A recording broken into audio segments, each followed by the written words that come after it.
दिवाळी म्हटले की घर सजवणं आलं आणि घर सजवणं म्हटलं की रांगोळीसुद्धा आलीच. आता ट्रेंडिंगमध्ये असलेली जी काही रेडीमेड रांगोळी आहे त्यामध्ये जर का आपल्याला असे दीपावली, भाऊबीज, धनत्रयोदशी हे जे काही आपण रोजच्या सणांची नेम जे आहे ते जर का आपल्याला या रांगोळीच्या स्वरूपात जर का आपल्याला टाकता आले आणि त्यानेसुद्धा आपण तो दिवस जर का स्पेशल बनवला तर किती छान वाटेल ना. तर हॅलो नमस्कार, मी अनुप्रिया, होममेकर अनुप्रिया चॅनलवरती तुमचं मनापासून आणि खूप खूप स्वागत करते. तर दीपावली, लक्ष्मीपूजन, भाऊबीज, धनत्रयोदशी आणि दीपावली, पाडवा, वसुबारस यासारखी जी काही आपण हे 4-5 दिवस सेलिब्रेट करणार आहोत ना, तर त्याची जर का नेम स्वरूपात आपल्याला रांगोळीच्या भोवती असं सजवायला जर मिळालं ना तर ते किती छान दिसेल. आणि जर का आपण ते रांगोळी काढली तर आपली मुलं मोडल्याशिवाय काही राहणार नाहीत. म्हणूनच मी घेऊन आले आहे अशाच दिवाळीच्या ट्रेंडिंगमध्ये असणारे वेगवेगळ्या डिझाईन्स रांगोळ्या आणि त्यासोबतच ही सणांची नावेसुद्धा.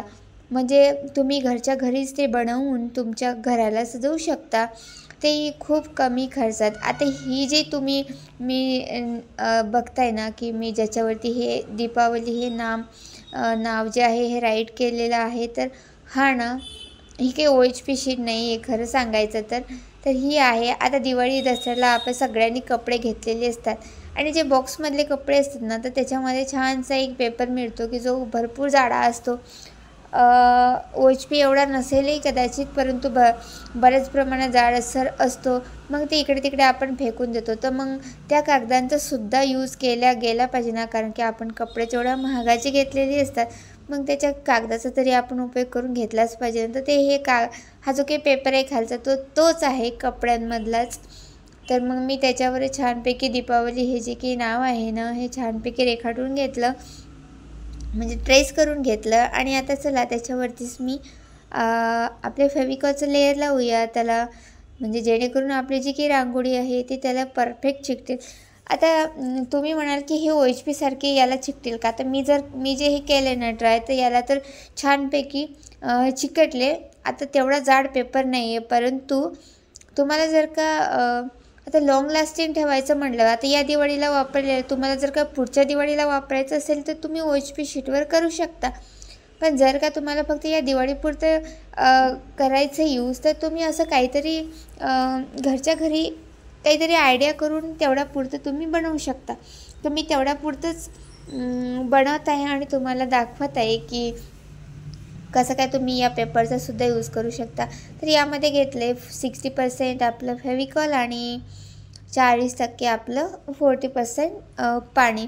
आता काही जण मला विचारतात की आम्ही ॲक्रेलिक जो की फॅब्रिक ग्लू आहे तो यूज करू शकतो. तर बिंदास करा, काहीच हरकत नाही. तर तो मी आधी लावून घेतला. आणि एक लक्षात ठेवायचं की जेव्हाही आपण फेविकॉल यूज करतो किंवा फॅब्रिक ग्लू यूज करतो ना, तर पहिला जो काही लेयर आहे ना तो थोडा म्हणजे थिकच ठेवा, एकदम पातळ पाण्यासारखा करूच नका. सेकंड लेयरला भलेही तुम्ही त्याच्यामध्ये पाणी जास्त ॲड झालं तर काही फरक पडणार नाही, परंतु म्हणजे जेव्हा तुम्ही अशा पेपरवर करायला जाता DIYच्या तेव्हा सांगते मी, कारण की जो खालचा पेपर आहे ना तर पाणी आणि फेविकॉल जेव्हा मिक्स होतो तेव्हा तो फेविकॉल तो कागद पकडत नाही, म्हणजे खालचा जो की आपण पेपर यूज करतो ना तो पकडत नाही, म्हणजे इकडे तिकडे पडतो तो. त्यामुळे जर का खालची लेअर तुम्ही फेविकॉल किंवा आपला फॅब्रिक ग्लू जर घेताय ना तर तो थिक घ्या थोडा, म्हणजे पाणीसुद्धा टाका पण खूप पाणी नका टाकू. तर छानपैकी मी असं माझं काढून घेतलेलंच होतं मी हे नाव, आणि त्याच्यावरती कलर करते. आता मी पिंक कलर यूज केला. तुम्ही याला शेडिंगसुद्धा करू शकता, तुम्हाला जो वाटेल तो कलरसुद्धा यूज करू शकता. तर मी जस्ट तुम्हाला दाखवायसाठी, तुम्हाला आयडिया द्यायसाठी फक्त मी हे करून दाखवते. तुम्ही म्हणजे हाफ लेअरसुद्धा करू शकता, म्हणजे वरच्या लेअरला तुम्ही हाफमध्ये दुसरा कलर किंवा खालच्या लेअरला दुसरा कलर असंसुद्धा देऊ शकता. मी फक्त पूर्णपैकी पिंक यामध्येच हे करत आहे. आणि असंही छान दिसतं, काहीच हरकत नाही. तुम्हाला ज्या कलर आवडत असतील ते कलर तुम्ही देऊ शकता. तर असं छानपैकी मला आधी असं वाटलं होतं की OHP शीट नाही आहे तर याच्यावर येणार की नाही, पण म्हटलं चला ट्राय तर करून बघू. आणि माझ्यासारख्या जे काही मैत्रिणी आहेत त्यांना, जे बिगिनर्स आहेत ना, तर त्यांनासुद्धा म्हटलं मला काहीतरी शिकवता येईल, सांगता येईल आणि घरच्या घरी होणार, खर्च पण होणार नाही त्यांचा आणि बिघडलंही ना तरी काहीच बिघडणार नाही आपलं. म्हणजे नाही आपले OHP शीट बिघडणार नाही, फक्त आपला फेविकॉल जाणार आणि थोडेफार कलर जाणार.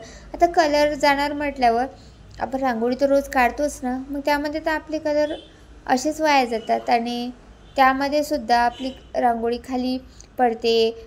10-15 मिनिटांनी मुलं पुसून काढतात. मग त्याच रांगोळीचा असा यूज केला तर, आणि यासाठी ना खूप जास्त रांगोळीसुद्धा लागत नाही. मी सांगते तुम्हाला, आपले रेग्युलर रांगोळी आपण काढतो ना त्यासाठी भरपूर कलर लागतात, रांगोळी लागते आणि यासाठी नाही लागत. जर का तुम्ही वेगळे डिझाईन ट्राय करताय ना, तर ते तुम्हाला एकदाच कलर फिलअप केल्यानंतर तुम्हाला ते एनीटाईम यूज करता येतं. हे फक्त मी आता तुम्हाला दिवाळीचं सांगते की तुम्ही आता बरेच जण म्हणजे आपण सुद्धा ना जेव्हा जे काही व्हॅकेशन असते किंवा जे काही फेस्टिवल असते त्यातच आपण नेम राईट करतो. जसं की दीपावली झाली, गुढीपाडवा झाला, दसरा झाला, जसं आपण हॅपी दसरा लिहितो, असं नेमच्या ह्याच्यात लिहितो आणि त्याला काहीतरी डेकोरेट करतो. तर तसंच तुम्ही हे नेम राईट करू तुम्ही छोटीशी रांगोळी काढू शकता. फक्त खाली तुम्ही जर का व्हाईट कलर जरी रांगोळी टाकली आणि त्याच्यावर जरी हे नेम ठेवले ना तरीसुद्धा सुंदर दिसेल.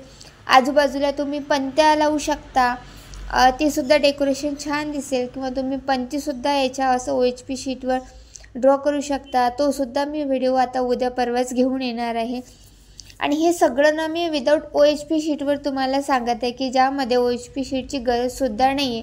तुमच्याकडे आता बऱ्याच जणांचा ना असा प्रश्न असतो, सगळं काही सामान आहे आमच्याकडे पण OHP शीट नाही आहे. तर काही हरकत नाही, मी तुम्हाला आधीच्या व्हिडिओमध्ये सुद्धा सांगितलं आहे की OHP शीट नसेलही तरी तुमच्या घरी असे भरपूर सारे हे असतात, पेपर असतात ज्यामध्ये भरपूर काही असं सामान आलेलं असतं. तर त्याच्यामध्ये जाड शीटसुद्धा येतात. आता मी तेच सांगते की मी हा जो दसऱ्याला जे मुलांसाठी कपडे आणले ना, मी त्याचा हा जो काही खालचा पेपर यूज केला ना तो त्यातलाच आहे. म्हटलं चला, आणि खूप भरपूर मोठा पेपर होता. तर माझे दिवाळीचे त्याच्यावर सगळे नेम म्हणजे दीपावली, भाऊबीज, धनत्रयोदशी हे सगळे मी ड्रॉ करून घेतले. आता 1 बाय 1 तुम्हाला मी याचा व्हिडिओ रोज टाकेलच. दिवाळीच्या आधी तुमच्या सगळ्यांपर्यंत पोहोचते, जेणेकरून ना तुम्ही असं काहीतरी DIY करून तुमच्या घरासाठी छानशी रांगोळी तयार करू शकाल आणि तुमचं शिकणं होईल या उद्देशाने. आणि नंतर तुम्ही तुमची प्रॅक्टिस झाल्यानंतर खूप छान असंपैकी फिनिशिंगसुद्धा येईल ना. या हेतूने मी तुमच्यासाठी हे सगळं काही घेऊन येत असते. तर आशा आहे की तुम्हाला हे आवडलं. हे बघा फायनली लुक ना सेकंड लेअरनंतर याचा असं झालं, छान दिसत आहे ना. आता याला 2 शेडिंग जर दिले असते ना तर अजूनही छान झालं असतं, परंतु ठीक आहे म्हटलं एकच राहू दे. तुम्हाला सांगायसाठी मी सांगते, तुम्ही दुसरंसुद्धा करू शकता. ठीक आहे, तर पुन्हा भेटूया नेक्स्ट व्हिडिओमध्ये. तोपर्यंत बाय.